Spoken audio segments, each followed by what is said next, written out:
everyone, and welcome to a new episode of our video slash audio podcast. This is Damiano. On the other side, we have Jesse, and we have a cool guest also today. Jesse, who's our guest? Come on, spit it out. It's Pam from the Cannot Be Tamed YouTube channel. Do you want to maybe just introduce yourself? Or did I just introduce you? Yeah, oh my god! No! No! It's fine. It's fine.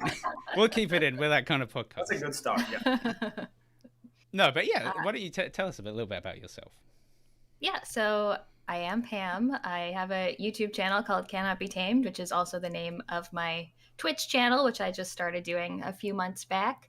I mostly talk about video games. I sort of am a bit of a generalist. I talk about a lot of retro and adventure games, but also lately I've been talking about more modern games, specifically Metroidvanias have really been my genre of choice lately. So I've been talking about a lot of those lately.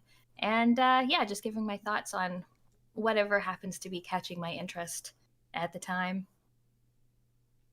Yeah, I think I've sort of watched your channel for quite a while, and I think one of the things I love about it is the mix of new and old, and talking about sort of Game Pass and what you've been playing on there, but also some older adventure games.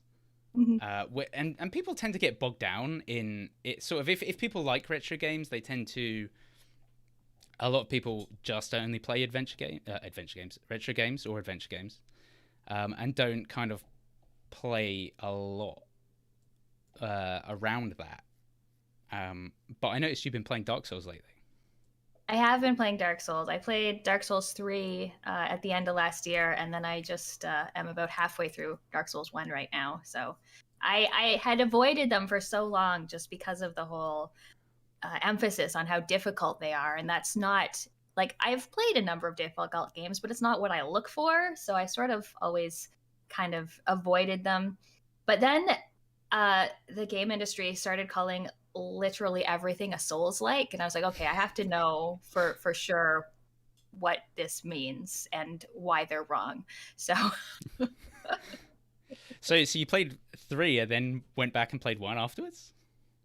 yeah, I asked some friends what they suggested, and they said 3 would be easier to get into, which I sort of agree. I tried Dark Souls 1 a ways back, like on the 360, I think, and I didn't last very long. I fell down a hill, some skeletons murdered me. I was like, I'm done.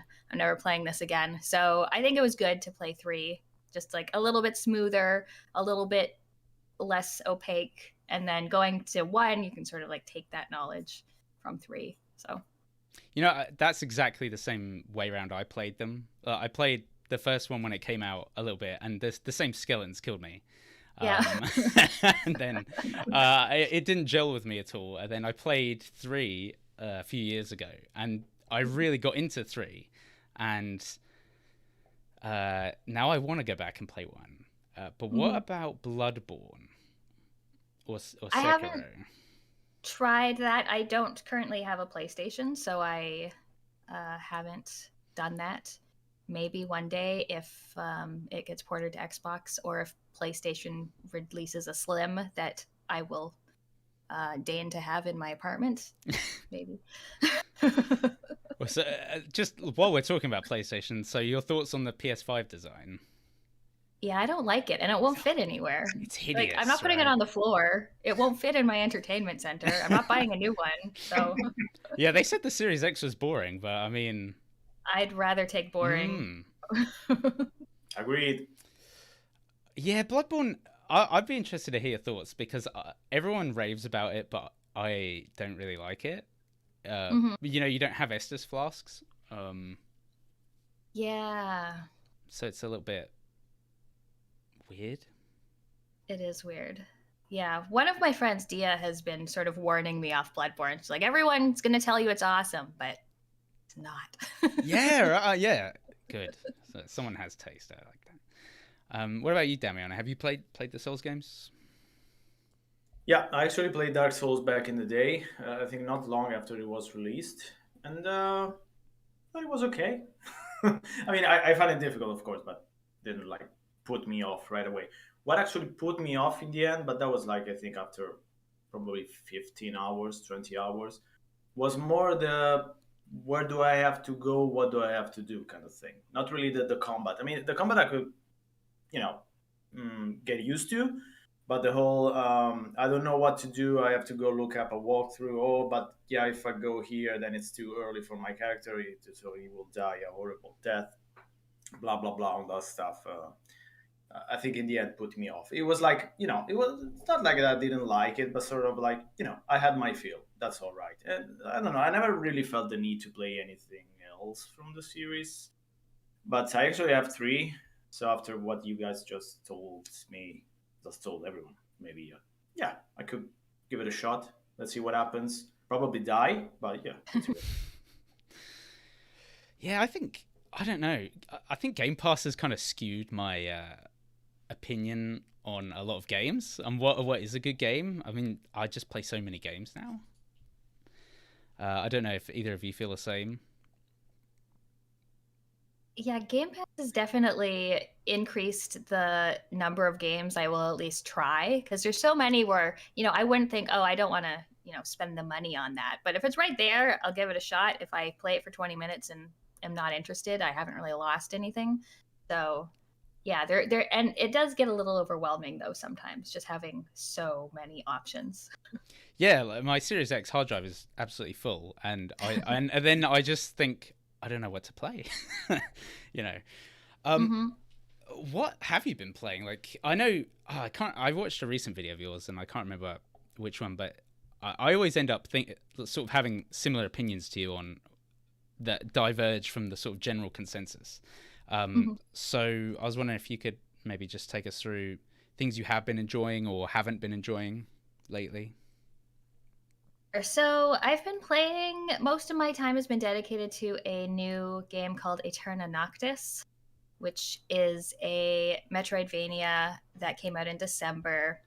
I actually played it before it released, like I gave some feedback on it, but now I'm playing through it for real, and it is incredibly difficult. It's a Metroidvania, but it's almost got Celeste or Super Meat Boy levels of platforming in it. It's incredibly punishing, but also very fast respawns and things like that. So I've been enjoying it a lot. It's a very interesting looking game, and it is fun and very satisfying. And I feel very like hardcore for, doing the difficult bits, but it's also way too long. I'm probably around 60 hours and it's not over. And there's no reason for a platformer to be a 60-hour game just to get to the end, like not to 100% it, just to get to the end.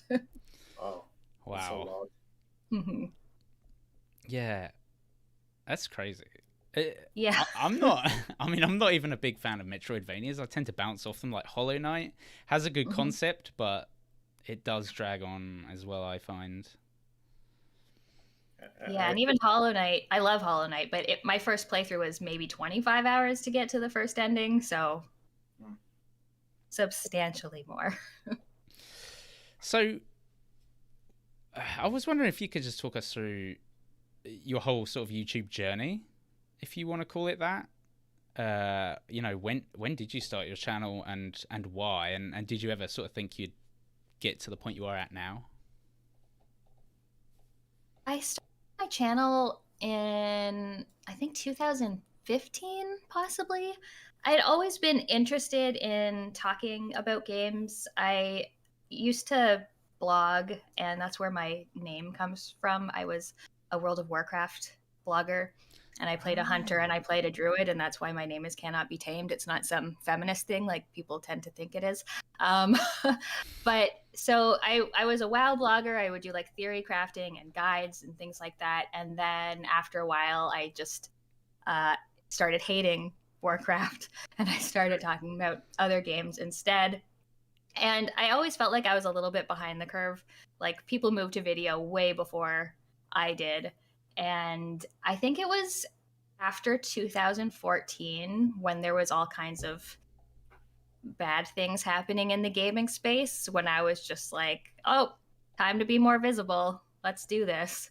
So I decided I would make a YouTube channel to talk about When I first started, I was talking mostly about the games that I grew up with, like the NES games I played as a kid. And then from there, it just sort of spread out into whatever I was playing. I was definitely much more into the retro stuff at first. I also had a partner at the time who was a big collector, so I had a nice library of games to choose from to play and review. But yeah, so that's where it started. And then again, I feel like I've was really slow to jump on the Twitch train, and then I don't know what's next. TikTok, I don't know. I don't see myself on there. Oh no. Yeah. I don't know. I think I'm probably too much of a boomer by this point as to be on TikTok. That's really interesting, actually, because I did find your website and see that you had blogged on it, and you also run the cosmetic DLC channel, right, as like a spin-off. Yeah, I have a makeup channel as well. So honestly, I was just trying to make makeup friends, which hasn't happened yet. But you haven't made any friends from that? I haven't yet, no. Oh, okay. Wow. Okay. I for some reason I thought you'd started your channel further back than 2015. Wow. I think it was 2015. I can check. First video, January 29th, 2015. Wow. I don't know if time's going fast or slow at this point. I mean, that was 7 years ago. Probably fast then. I don't know. I mean, that's yeah. Wow. So, Damiano, did you have any questions you want to sort of bring up at this point, or? Well, something that I think you mentioned first, Jesse, about playing both the retro and the modern games. Because this is something that, I mean, me, for example, as a sort of gaming historian, as a researcher of gaming history, I tend to be quite a lot fixated on certain details that no one basically cares about. And I know, of course, a few of my colleagues. Well, I can do air quotes; they disappear. Okay. So I know a few of my colleagues, and most of them don't really play modern games. I think the last game they played, when they played it, I think the Berlin Wall was still very much a thing, quite a few years ago. So it's always interesting that when you can actually talk to someone that both is interested in retro games. I mean, not only for collecting reasons, but also because they play them and also plays modern games. But how does that reflect into the YouTube or Twitch space? Do you get like more people interested in the retro games, or these same people stick around for the modern stuff, or still kind of different audiences? How's that? Audiences, I would say at this point, the retro fans are slightly more of my audience who tend to stick around. Occasional videos on newer things will sort of get popular and bring in some new people, but I definitely get many more people being like, when's your next retro review, than the other way around. I do find sometimes retro gamers can get kind of stuck in that mindset where new games are terrible, patches and DLC, and they seem to just completely ignore the indie scene, which is where all the good stuff is anyway. So I try to showcase that kind of stuff. Like, I really like introducing people to games that they've never played before, whether it's new games or old games. I try to talk about some of my old favorites. Even the Quest for Glory series, I'm always so surprised when I make a video on that, the people who say they're Sierra fans who never heard of it. Like, really? Yeah. I think I read a comment on your channel that said exactly that. Like, I was a Space Quest fan, but I never played Quest for Glory or something like that. But yeah, that's surprising. The other day, I read a post on Facebook. Yeah, I shouldn't go on Facebook. I know. I try to turn off my brain before I do that. But Yeah, sometimes it doesn't work. Anyway, I read this post on Facebook, which is kind of a hot take. So that could be interesting to talk about. Basically, this guy said that you shouldn't play old games at all, Oh. and his reasoning was that basically they're not as good as you remember them. Like there's so much childhood nostalgia intertwined, around those kind of games. So you play them today, and they're not as good as they were.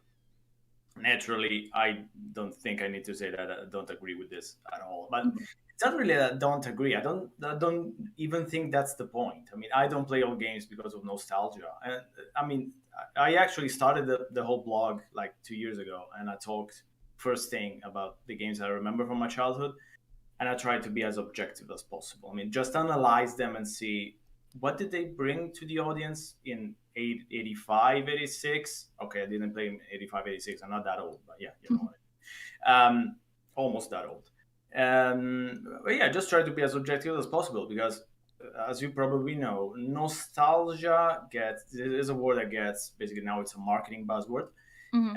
It gets thrown around a lot around retro games and stuff. But I think playing games that are old is interesting mostly because of seeing what could developers do with limited technology or with a different mindset that today doesn't exist anymore for obvious reason. And it was so difficult also to program games back in the 80s and even the early 90s. I mean, I think it's interesting because of those reasons to play retro games, not because, oh, yes, I remember this when I was a kid, so, but now it's not so good anymore. Who cares? So, what do you think about the hot take? I mean, I don't agree, obviously, that you shouldn't play older games. I mean, there is going to be a difference. First of all, I never try to be objective just because I can't.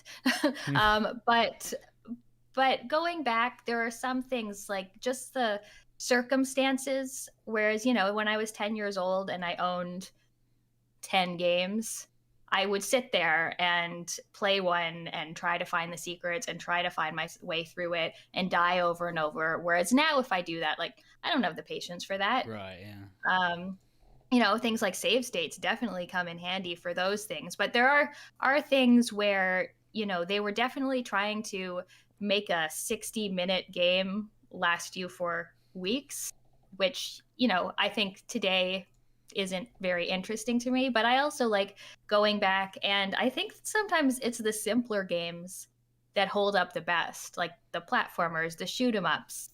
As they get more complex and you're trying to, navigate menus and things with a 2-button controller, then, doesn't work out as well. But I also really like, as you said, looking at what they could do with the technology. When I do NES reviews and things, I often focus on games that have done something interesting, like Kirby or Zen Intergalactic Ninja, and how incredible they looked for the hardware that they were made on. So, Yep, definitely. No? Okay. So while we're on sort of retro and adventure games, what are some of your favorite retro games or adventure games, would you say? big category. So, I mean, the Quest for Glory series is definitely some of my favorite adventure games. I also love the Tex Murphy games because they combine FMV and adventure. And as soon as I saw real people in a game the first time, I was like, wow, this is amazing. I don't know how they did this. And then, yeah, when it comes to the older stuff, it is mostly the simpler things. Like, I love Felix the Cat on NES. I love Gunnack. Those are games that I can sort of, pick up and play through once a year because they're just sort of like gaming comfort food to me. I also had like some sort of PS1 era JRPGs like Star Ocean and things. So. Okay, yeah. I mean, I would say probably PS1 era is my sort of more remembered and beloved category. What about you, Damiano? If I have to say something about the PS1 era, I'm going to make a lot of enemies. So let's just say probably not a generation that has holds up pretty well. I mean, generally, there are a lot of exceptions, but yeah, especially the early games on PlayStation 1, the 3D, early 3D look terrible. Mhm. I mean, even like a Commodore 64 game from 1985 looks probably better than those games look today. They're aged horribly. And I was one of those guys because of course, I always have to be, the one that swims against the current. But I don't do that on purpose. It might sound like I do that on purpose, but I assure you I don't most of the time. So yeah, when I got a PlayStation, the first games I went to play were 2D ones. So basically, I got a 3D console to play 2D games. So my favorite games on PlayStation, of course, are Castlevania Symphony of the Night and Skull Monkeys, which actually I don't know if Pam knows about, but that could be interesting to give a look at because it's a 2D platformer. Uh, Very retro. I mean, for the era, especially, it was a terrible marketing proposition. Like, oh, let's put a 2D retro platform on PlayStation. Everyone will ignore it because it's a 2D platform. And today would have would sell like hotcakes, but back then it was terrible marketing idea. And it's done in claymation. It has a fantastic soundtrack, and it's difficult, but it's challenging. I wouldn't say it's impossible stuff. I mean, it's not that frustrating, I think, so, because you get a lot of lives, classic platforming mechanics. So maybe it could be interesting if you like platformers, like retro stuff that's a bit obscure. But yeah, my favorite era. So that was the question. Sorry, I got rambling. My favorite era is probably. Uh, I'm torn on this.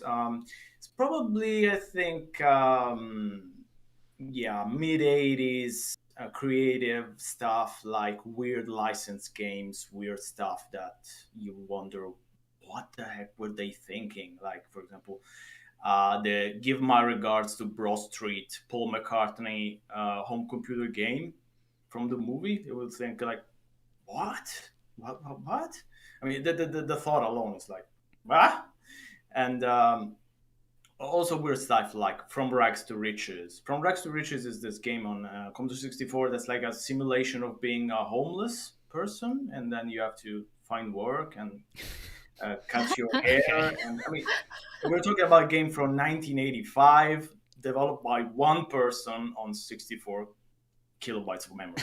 So that's amazing. Even one would think of doing a simulation where you go around a city looking for work and cutting your hair and not starving, having to sleep. This is a That's real incredible. game, right? I've never heard of this.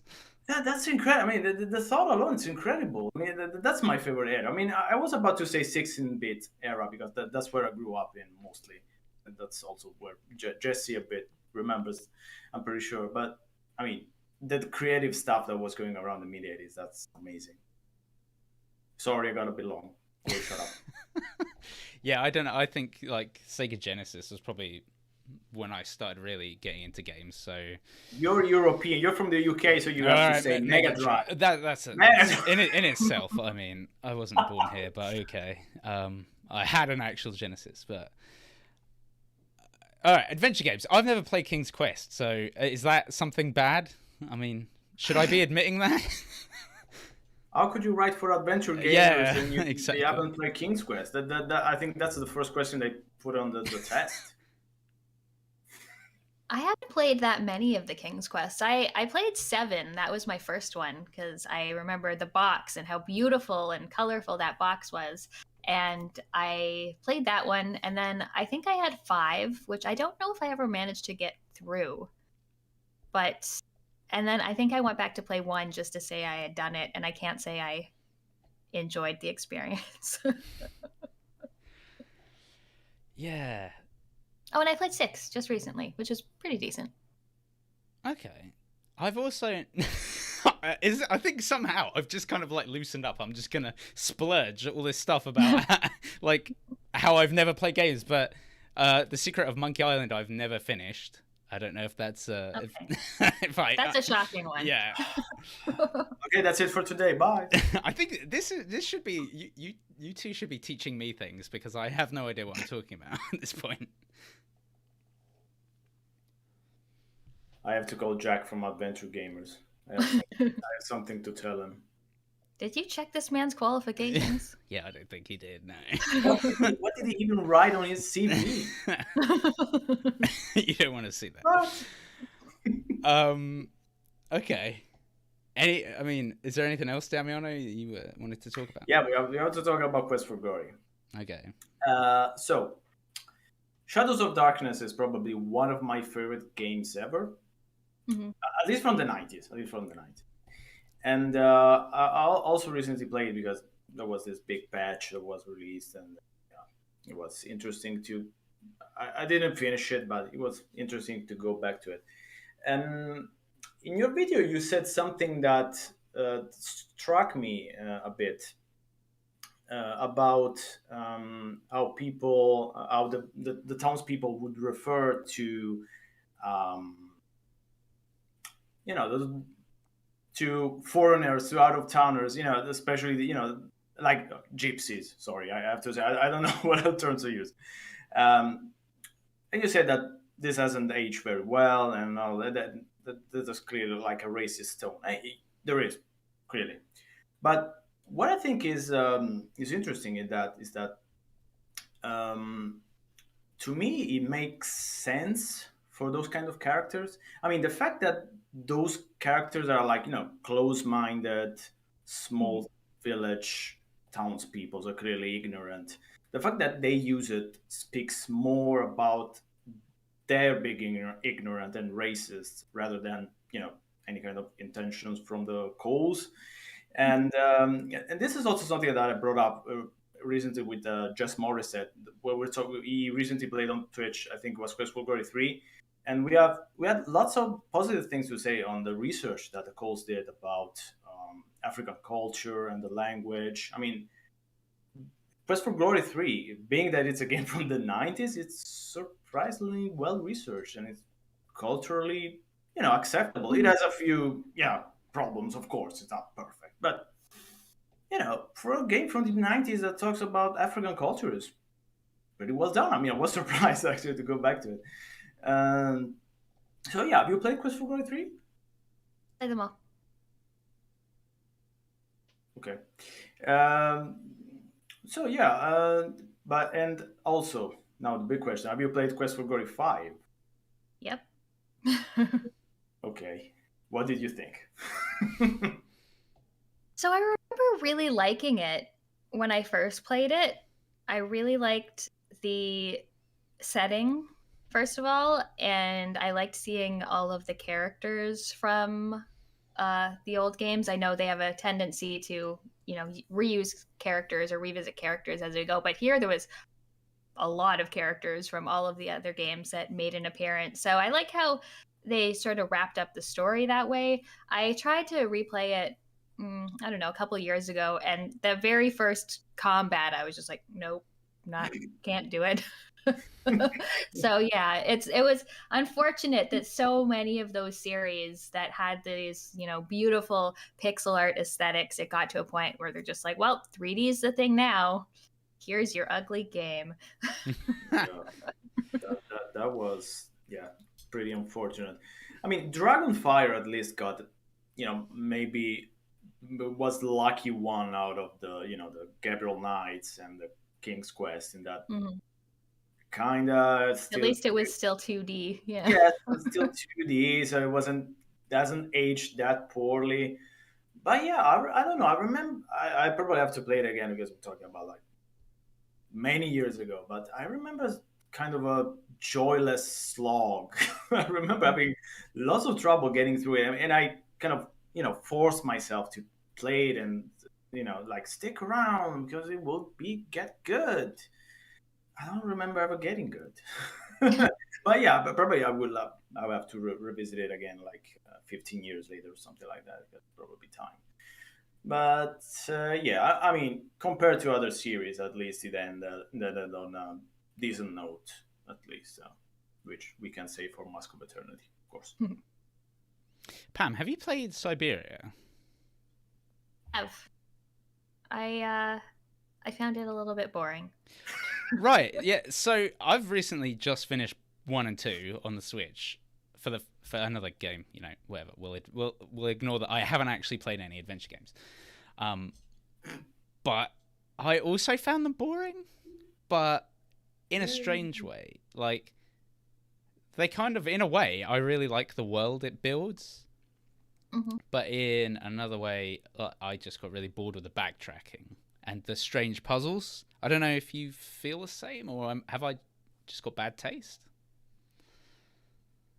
I agree. There was a lot of backtracking, a lot of slow walking, and I did find the puzzles fairly questionable and difficult to do. Although playing any of those games now for the first time, I generally find the puzzles difficult. So Yeah, but there's something in that sort of early 2000s where they shifted to 3D, where things got a little bit strange.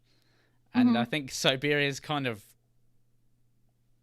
symbolic of that, because they're yeah. I did like what were they, automatons, like the mechanical things, that portion of it. Like, it was an interesting world, but yeah, I found the game itself was just not quite enough going on. And I always, for some reason, always compare it to The Longest Journey. I don't know whether it's just the look or the characters, but The Longest Journey is Oh no. I liked The Longest Journey more, but It's the best adventure game, right?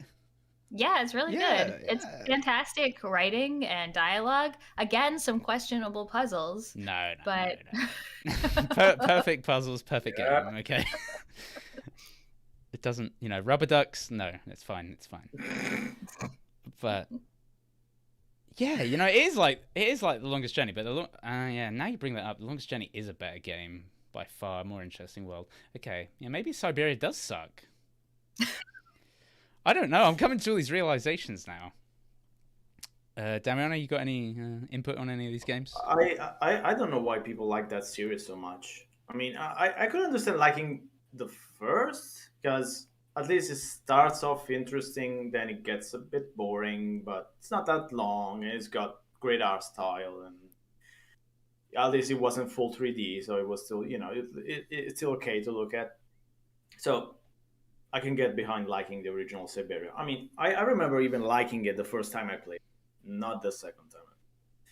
But the second one, I mean, the second one started boring right from the start. Right from the start, I was like, I don't care about anything that goes on in Siberia. And so I don't know why people are so. In Siberia 3 was terrible. I haven't played it, but yeah, by all accounts, it was pretty much terrible. So I don't know why people are even now so excited about the new Siberia that's like coming out. I don't know, this year maybe. I don't know. I haven't been following any updates. And yeah, my main takeaway from Siberia is that I like I liked the conflict that was going on between Kate and her husband, because it was like, Yeah, I was gonna bring that up. her old world versus the new world. So like escapism. So like she wants to go away, but she has a family. Yeah, not really a family. I don't remember if her mom ever pops up. I don't remember that. Yeah. I remember mostly her husband. Her mum, yeah. I thought the dynamic. I don't know how you two feel about this, but that sort of, it was weird. It both felt like, for its time coming out like 2002, its depiction of women was like ahead of its time and also really behind its time. Like, it was really strange how the husband kept phoning her, and she was like, everyone, it was weird. Like, her boss phones her and tells her like, "This isn't you. You gotta come back, Kate." And I'm like, what year is this? Like, who? I don't know, but there was something strange about that. yeah, I remember thinking that too as I played it. My memories of it aren't all that clear right now, but yeah, I do remember the phone calls from the boyfriend and the boss were just like, oh, well, that's weird. Yeah, Yeah, so basically, for me, the moment that conflict ended, and I think midway into the first game, I clocked out. I mean, I didn't really care about the old man's dream of seeing the mammoths. Spoilers, oh god. No, I didn't really. I usually am one that likes to kind, you know, dream stuff and people accomplishing their lifelong dreams. So it's not like something that the way that it's presented in the game is made me particularly not care about what was going on, especially the fact that the moment that the conflict ends, Kate is basically uh, she has no real motive anymore. I mean, the motive is just yes, I will see this through to the end. That was the only motive. That's not a very big motive, and that's the main character. So basically, you left the player without a big motive to to carry on the games. Also, the mostly difficult slash terrible puzzles and It's also weird that I just remembered the boss hires a private eye to chase her down through Russia in the second one. oh And yeah, I just wow, realized, like, she, at the end of the first one, she says, I'm not gonna be a lawyer anymore, and I'm not coming back to New York." And then yeah. she like keeps going, and then they hire her family and the boss hire because they say this isn't appropriate for you, Kate. And I'm just thinking, like, who does that? Who hires a private eye to chase someone across Russia? Yeah. They try to bring back the conflict, but I don't think it worked that well. I mean, I barely remember this. I mean, now you mentioned it, I was, oh yeah, wow, I don't remember that at all. I really deleted that game from the memory. So, Pam, you have a dog, right? Oh, dog. You have a dog. Do you have a cat? Am I remembering this right? My cat died last week. Oh no! Did have a cat. Ooh, Oh, sorry. I'm sorry. Actually, I feel bad for bringing that up now. That's okay. Oh, It's fine. It's uh, okay. I was just gonna say they're very cute. That was it. That's all I had to say. Well, thank you. Um, Well, actually, I just recorded a video. I had to. It's a video about dogs in video games, so I wanted Lily there, and it was a bit of a hardship getting her like in frame, not making weird noises with her mouth, not like trying to lay down. So is she a retriever or is she like some kind of bigger dog? yeah, she's. I mean, she looks like a golden lab. She's a mutt. I'm not sure exactly what she is, but she looks very much like a lab. So you just had to muscle this huge dog on Yeah, camera. yeah. And I had treats in my hand, so the whole time. Well, that always helps. I mean, Yeah. okay, Uh, so yeah, go on. no, just curious. What games with dogs did you feature? Curious. So it was. I was trying to think of the ones where dogs are really integral to the mechanics in some way, or like to the emotions of the game, Hmm. rather than just dogs that are cute. So I talked about Cerberus in Hades. Have you played Hades? Yep. Okay. So, and talking about like how when you think you have to fight him, how like emotionally impacting that is. And then one of my actually favorite example of a dog is from Signs of the Sojourner, which is a Oh, Yes. from a game from 2020 where you're playing these cards and you have to match up symbols in order to like successfully communicate with people. And then when you find your dog Thunder, all of his symbols are just rainbow paw prints, and no matter what card you play, it's successful. And I just thought that was such a nice representation of dogs. So yeah. Wow, I forgot about that actually. I recently played a game with starring a dog, which is Grapple Dog, which has been released like a few days ago. It's a nice little 2D platformer.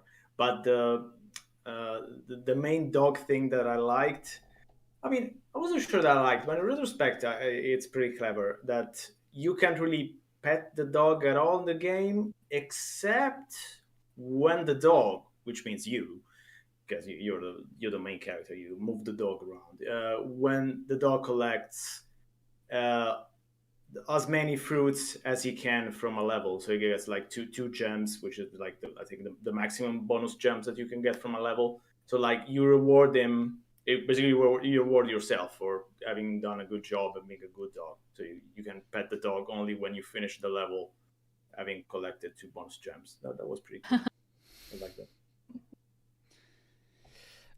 All right, so I was wondering if we can move on and maybe talk a little bit about what it's like to be a woman on the internet and a content creator. Because I've seen, noticed that you do sort of tweet out some of the strange comments you get on your videos. That can be, I just remember quite some time ago, just a very condescending one that seems to crop up from time to time that says, you don't remember certain games and you must be too young to play. And I always just thought that was really strange. And I just thought maybe you could talk a little bit about, how that affects you day to day and putting yourself out there. I mean, it doesn't affect, other than being irritating, it doesn't affect me all that much. I mean, as I said, I decided to do YouTube after all the Gamergate stuff. So like, I'm very polite in real life, but I'm always up for an internet fight. So right. Yeah. So getting those comments tends to just like rile me up, I guess. But yeah, it is very strange getting comments like that. I mean, I know some people just take things very personally if you don't like a game they like, so they go after what they think you can. Oh, you don't like it because you're bad at it, or oh, you don't like it because you're too young to understand it, which is a strange one. Untrue in every case. I've been accused of not being alive when a video game came out, and and also just a strange thing, like you need to be of a certain age to like play a 16-bit platformer. Like, like it's not that complicated. So yeah, and then some just go right to, this is why people don't listen to women. It's like, okay. So yeah, it's just a thing that you kind of have to be able to deal with. And sometimes I post it on Twitter to make fun of those people, because that, I think, is an acceptable way of dealing with them. Sometimes they just immediately get muted off the channel. But yeah, it's definitely an extra thing to worry about. Although, again, those sort of insecure people will grab at whatever perceived difference there is between you and them. So right, yeah, I think it's more to do with themselves. I mean, my notes for this sort of question just say gamers ruin everything, which kind of I think encapsulates that. But I think, yeah, some of the attitudes are strange. And for work, I cover like a lot of streamer culture and sort of esports professionals, and there are tons of women who play video games much better than men. I don't even, this shouldn't even really have to be a talking point, but people who say that obviously don't understand or pay much attention. Like, there's a lot of female Call of Duty players who are better than 99% of people out there and things like that. And it is very, very strange, like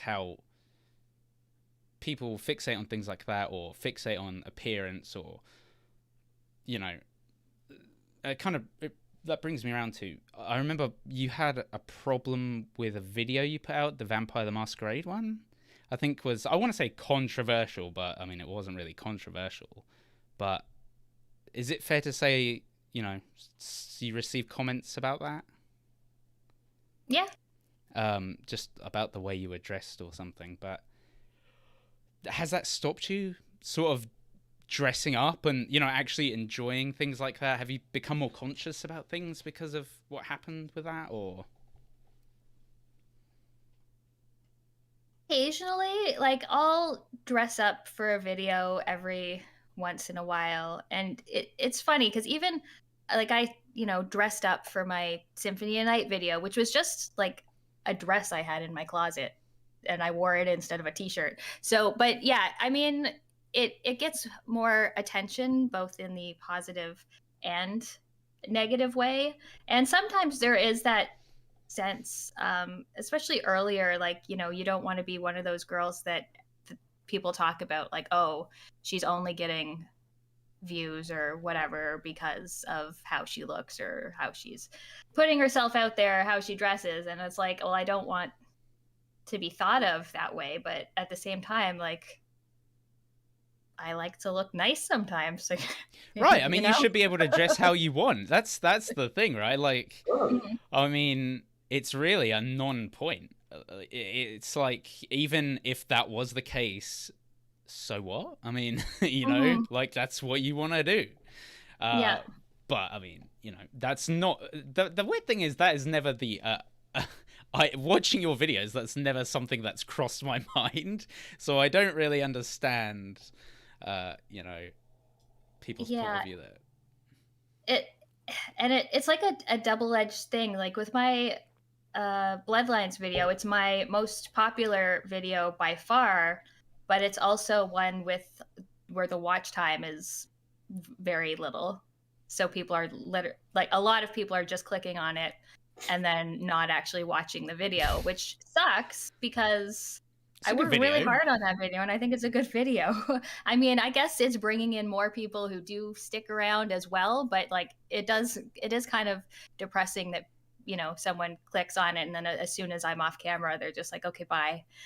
So, It's like you're damned if you do, you're damned if you don't, right? I mean, yeah. wow. This is one of those things where my issue is mostly with those that are looking for that kind of content rather than the ones that actually provide. I mean, agreeing with Jesse, of course, everyone has the right to dress however they want on stream, daily life, whatever. Of course, sure, no issues.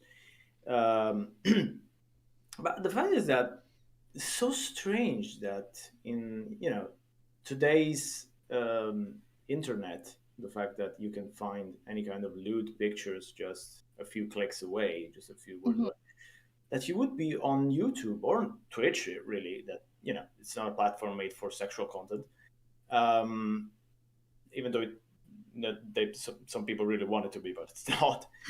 um, the fact that you're looking for like your to see, to ogle, like women or men or whatever on YouTube that are I like talking about games, or like doing like an informative thing, fun stream, fun video, fun stuff, and you're clicking just because you saw maybe a little glimpse of maybe a naked skin or stuff. It's so sad. I'm sorry, I just find it. I mean, there's two things. One is that for most of these things, like other videos I've seen friends do, where they're wearing something slightly more revealing, but it's still like if you were to go out to a bar or like just in the summer on the sidewalk, like you'd see people in much more revealing clothes. But if you Yeah. do that while talking about video games, it's like some big affront to Yeah. video games. And the other thing is that, like, if people just see some boobs in a thumbnail and that's exciting to them and they want to watch it, they want to watch my video on mute and just skip from section to section, that's fine. Just don't give me shit about it afterwards. Like, Yeah. I have no words really. I mean, you just summed it up. Very strange, but I mean, Yeah. talking about Vampire the Masquerade, are you looking forward to the second one whenever it eventually emerges? I mean, I'm no longer confident there will be a second one. So, I mean, yes.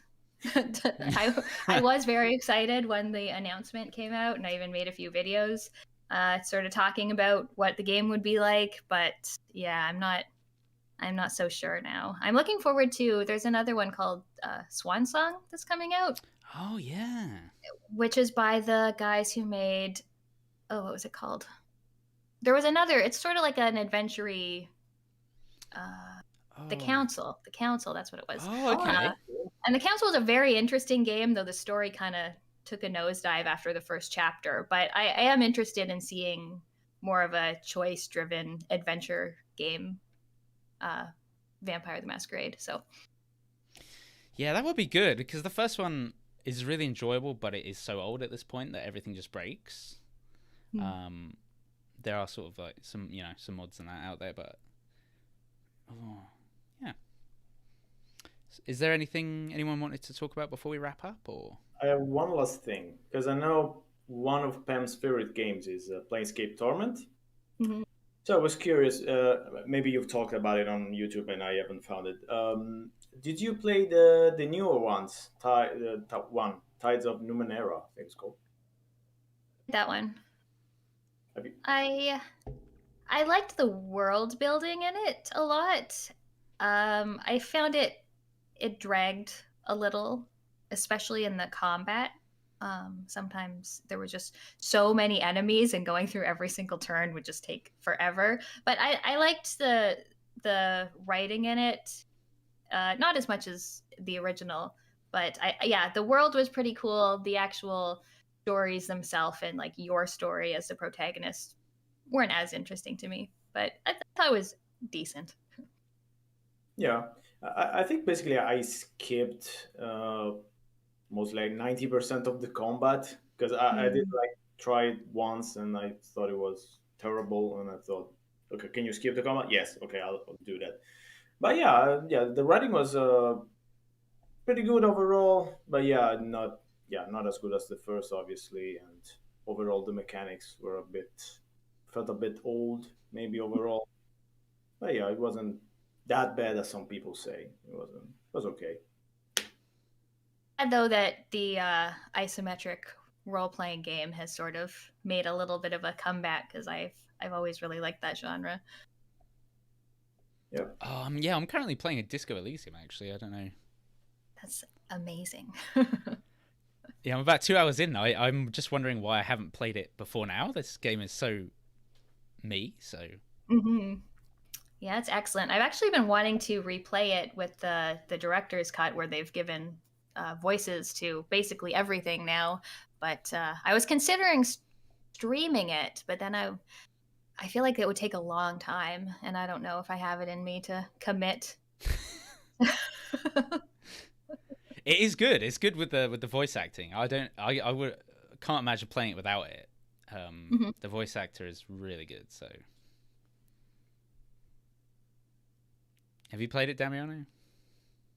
Yep, and I have quite a lot of issues. No. And Oh no! we're going to be here all night, so I'll just shut up and say, I played it really intending to like it, but the game kept pushing me away, and I'm really sorry about that. I played it without voice acting, so maybe one day I will go back and play it the director's cut, try it again. But yeah.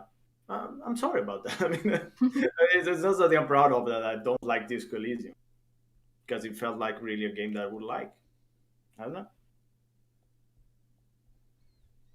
All right, so Pam, where can people find you if they want to check out your channels and find you on social media? My YouTube channel is Cannot Be Tamed. My Twitch channel is also Cannot Be Tamed. If you're into makeup, I have a YouTube channel called Cosmetic DLC.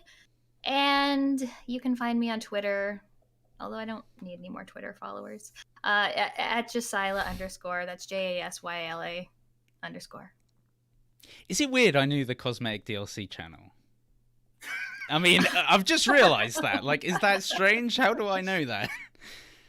I don't know if it's that weird. I mean, I post about it occasionally, and I talk about it occasionally, but...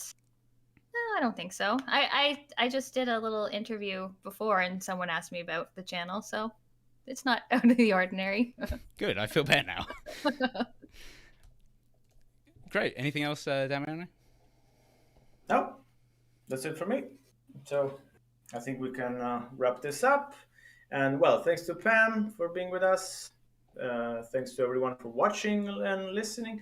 And also, we also have a Twitter profile, so if you want, you can follow us. I don't remember Twitter handle because I'm a jerk, but sure, look for the podcast. You'll find it on Twitter. I'm sure worst account ever, so you'll find it.